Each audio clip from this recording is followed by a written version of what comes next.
안녕하세요. 잠 못 드는 밤 당신을 위해 책 읽어주는 남자 아크입니다. 오늘은 희망 편지의 네 번째 시간이 되겠습니다. 들어보시고 마음에 드시는 분들은 채널 구독하기 그리고 영상의 좋아요 버튼 한 번씩 눌러주시면 감사하겠고요.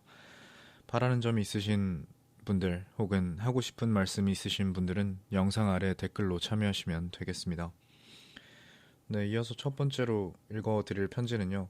KT IT 서포터즈 윤진철님의 꿈꾸는 인생이라는 제목의 편지입니다. 나는 빈농의 이남 이녀 가운데 장남으로 태어났다. 어려웠던 시절을 더듬어 보면 시작도 없고 끝도 없을 것만 같았다. 먹고 사는 것도 힘들었던 유년 시절에는 형제들이 초가 단칸방에 옹기종기 모여서 서로의 온기로 한겨울을 넘겼고 대학 진학은 감히 꿈도 꿀 수 없었다. 공고를 졸업하고 대학에 가고 싶었지만 포기해야만 했다. 하지만 오늘 눈물로 씨 뿌린 것들은 내일 기쁨으로 거두는 날이 반드시 있을 거라는 믿음을 가지고 소중한 내 꿈을 잠시 동안 묻어두었다. 강원도에서 군대 생활을 마치고 사회 초년생 생활이 시작되었다.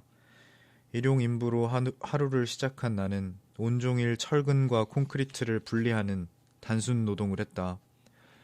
별이 드문드문 박힌 밤하늘을 파김치가 된 몸을 이끌고 퇴근해서 라면 한 끼로 허기진 배를 채워야만 했다. 하지만 소중한 내 꿈을 펼치기 위해서 책을 집어들었다. 월세방이 다 그러하듯이 여름에는 너무 덥고 겨울에는 너무 추웠다. 그런데 그해 여름은 유난히도 더웠다. 내 젊음도 가끔씩 견디기 힘들었는지 코피를 쏟아내곤 했다. 새벽녘에 고난 몸을 누이면 슬레이트 지붕 사이로 반짝이는 별이 보였다. 그 별빛을 보며 나는 소중한 내 꿈을 놓아버리지 않으려고 이를 악물었다. 사람이 죽으라는 법은 없는지 그렇게 2년여를 노력한 결과 한국전기통신공사, 지금의 KT에 입사하게 되었다. 생각해보면 주변 분들에게 평생 잊을 수 없는 큰 은혜를 입은 것 같다. 삶은 삶에 항상 양지만 있는 것도 그렇다고 음지만 있는 것도 아니듯 내게도 시련과 희망이 공존했다. 아버지가 돌아가시고 결혼을 하고 전셋방에서 아이 셋을 키워냈던 일. 돌이켜보면 힘들기보다는 즐거웠던 순간이 더 많은 것 같다. 고생 끝에 낙이 온다는 그 평범한 진리가 나를 기쁨으로 인도한 것이다. 이제 때가 된 것 같다는 생각이 들 즈음에 나는 어릴 적부터 꿈꾸었던 대학 진학을 조심스럽게 펼치기 시작했다. 어떤 비극적인 상황을 만나더라도 적극적이고 긍정적인 생각만 가지면 모든 게 이루어진다는 생각에는 변함이 없었다. 단지 조금 늦어졌을 뿐이지. 1996년 노동부에서 100여만 원을 대출해서 공부를 시작했다. 콘크리트 바닥에 계란을 깨트리면 반숙이 될 정도로 뜨거운 여름에도 시장통에 있는 돼지국밥 한 그릇으로 허기진 배를 채우며 공부에 매달렸다. 낮에는 회사 생활을 하고 밤에는 대구의 학원으로 시외버스를 타고 4시간이 넘는 거리를 오가면서 밤을 지새웠다. 주변 사람들은 맛있는 거 사 먹고 건강 챙기면서 공부해야지라고 걱정들을 했다. 모두들 내 건강을 염려해서 하는 말이었지만 그러기엔 주머니 사정이 너무나 궁핍했다. 어떻게든 아껴야 했다. 한 집안의 장남으로, 한 가정의 가장으로 책임져야 할 몫으로 한 달 급여는 턱없이 모자랐다. 하지만 목표가 확실한 사람은 아무리 거친 길에서도 앞으로 나아갈 수 있다. 내가 변하면 모든 게 변한다는 사실을 깨닫게 된 것이다. 결국 전문 대학에 진학했고 장학금을 받지 못하면 안 되는 형편이었기에 하루에 3시간만 자면서 공부를 했다. 그 결과 학과 수석으로 졸업할 수 있었다. 그게 끝이 아니었다. 내 꿈은 계속되었다. 공부에 대한 열망은 나를 편히 내버려 두지 않았다. 나는 곧바로 편입을 했고 2002년 3월에 경남대 대학원을 졸업했다. 공고를 졸업할 무렵에는 기능사 자격증 하나가 전부였지만 희망이라는 단어로 꿈을 품고 앞만 보고 달려온 결과 10여 년이 지난 지금 전기기사, 전기공사 기사, 소방설비 기사, 무선설비 기사, 직업훈련 교사, 국제공인 자격까지 20여 종이 넘는 자격증을 가지게 되었다.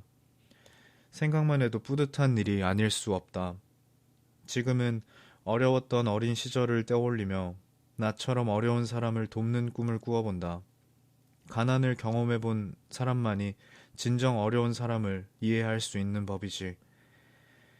그래서 지상에서의 가장 아름다운 1%, 모두가 함께하는 세상, 아름다운 재단과 함께 KT IT 서포터즈에서 소외된 계층을 위한 사회공헌 활동을 하고 있다. 그렇다고 지금 내가 많은 것을 가졌다는 것은 아니다.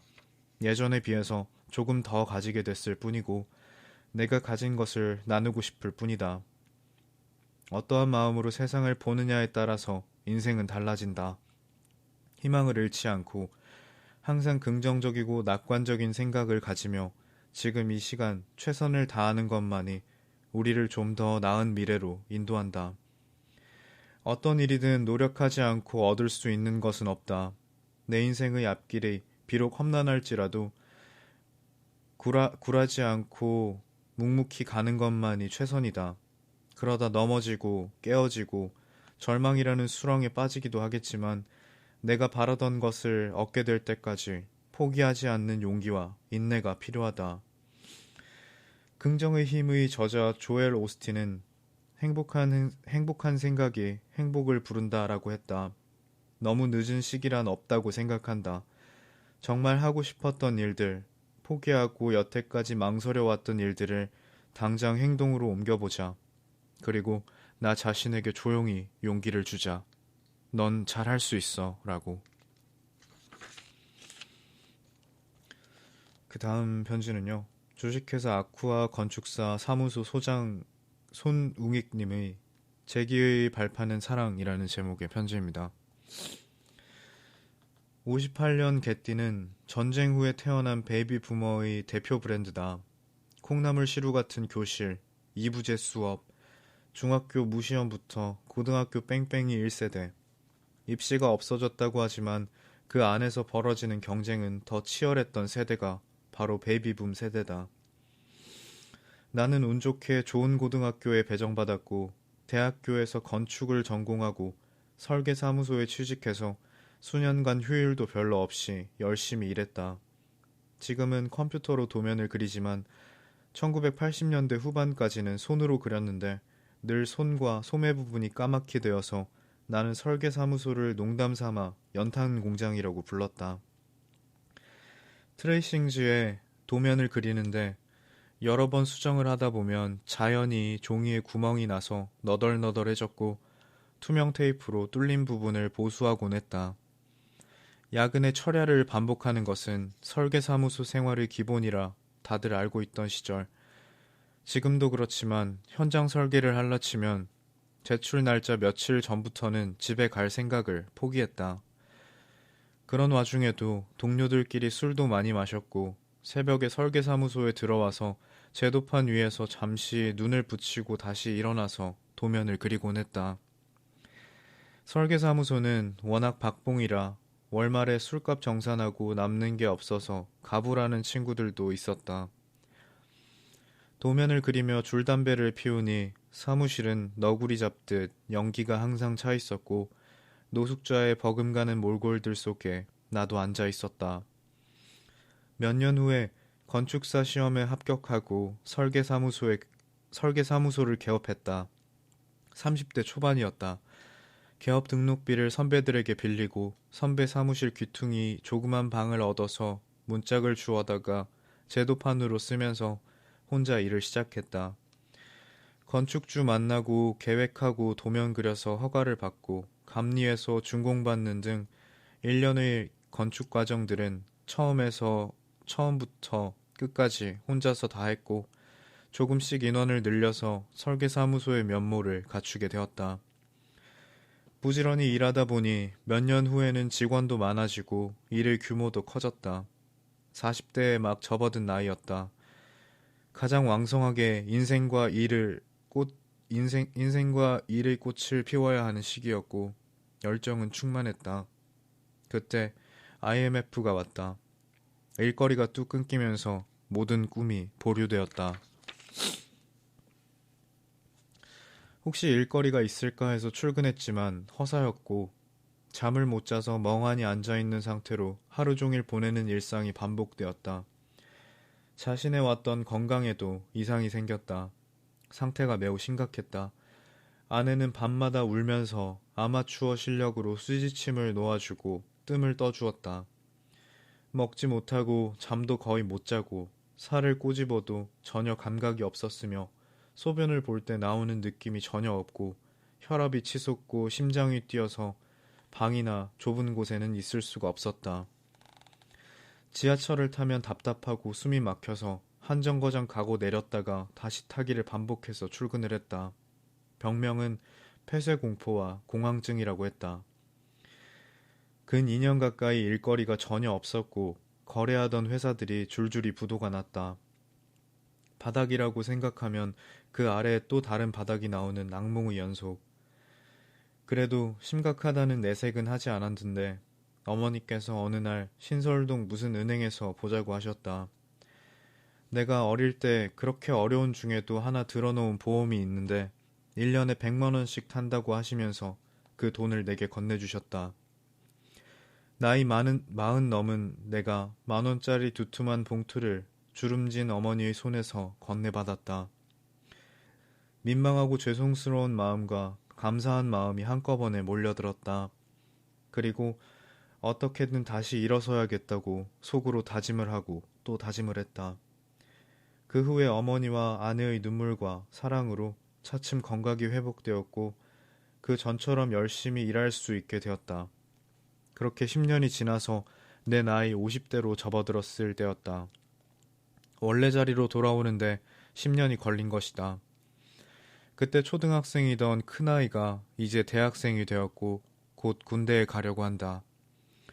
요즘 다시 전 세계적인 금융위기가 찾아왔다. 10년 만에 다시 찾아온 위기. 노후를 준비를 해야 하는 우리 58년생 개띠들이 체감하는 위기감은 그때보다 더 심각할지도 모른다. 40대에는 젊음으로 버텼지만 이제는 정말 회복하기 힘들지 모르기 때문이다. 그러나 나는 정말 힘들 때마다 부모님을 떠올린다. 공교롭게 아버지도 34년 개띠시다. 일제시대와 전쟁, 보릿고개, 죽음과 삶의 경계, 굶주림과 절망의 터널을 지나와서 이제 70대 중반. 말로는 다할 수 없는 세월을 가슴에 담고 아직도 건강하게 택배 일을 열심히 하고 계시는 아버지. 지금도 그러시겠지만 몇 번 기워서 누더기 같은 팬티를 자식들 못 보게 숨겨놓고 입으시던 여자로서의 어머니를 생각한다. 두 분의 강인함과 사랑을 생각하면서 내 아들들도 그런 모습으로 나를 기억하기를 바란다. 받은 사랑과 주어야 할 사랑으로 이번의 위기도 너끈히 넘어갈 수 있으리라고 자신해본다. 그 다음 편지는요. 시인 최춘희 님이 작성하신 빈 둥지에 남은 것, 그것은 희망이다 라는 제목의 편지입니다. 사회 전체가 갑자기 불어닥친 경제 한파로 인해서 심하게 중병에 걸려 신음 중이다. 여기저기서 살려달라고 비명을 지르며 아우성치는 것을 보며 새삼스레 나 자신을 되돌아본다. 나는 이름도 생소한 난치 질환에 걸려 10년 넘도록 생사를 넘나들며 투병 중인 환자다.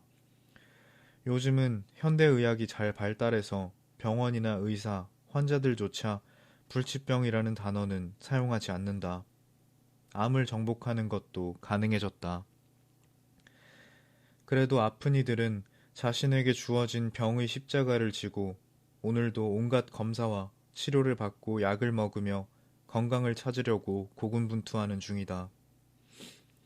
처음에 심한 하열로 쓰러져서 응급실에 입원했다가 졸지에 영문도 모른 채 골수이식 병동 무균실에 입원했을 때의 비현실감과 두려움, 절망감, 억울한 분노는 지금도 생생하고 끔찍하다.